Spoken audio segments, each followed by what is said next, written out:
হরে কৃষ্ণ। অরুণ ষষ্ঠী, যেদিন ভগবান জগন্নাথকে শীতের শাল বা আবরণ দেওয়া হয়। আবরণ সরাসরি একটি তাঁতি থেকে ক্রয় করা হয়। অর্চন মার্গ অনুসারে এটি জগন্নাথকে দেওয়ার আগে সমস্ত মাড় ধুয়ে নিতে হয়। এক বছর যখন ভগবান শ্রী চৈতন্য মহাপ্রভু তার পার্শ্বদের সাথে পুরীতে এই উৎসব উদযাপন করছিলেন, তখন পুণ্ডরিক বিদ্যানিধি, যিনি কৃষ্ণলীলায় শ্রীমতী রাধারানীর পিতা বিষভানু মহারাজ ছিলেন, তিনি একটি লীলায় অংশগ্রহণ করেছিলেন।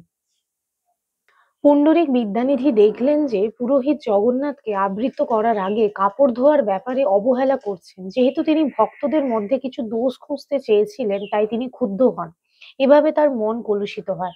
সেই রাতে ভগবান জগন্নাথ ও বলরাম পুণ্ডরীক বিদ্যানিধির কাছে এসে হাসি মুখে তাকে চড় মারতে লাগলেন। থাপ্পড়ের ফলে তার গাল ফুলে উঠল। কিন্তু পুণ্ডরীক বিদ্যানিধি মনে মনে খুব খুশি ছিলেন।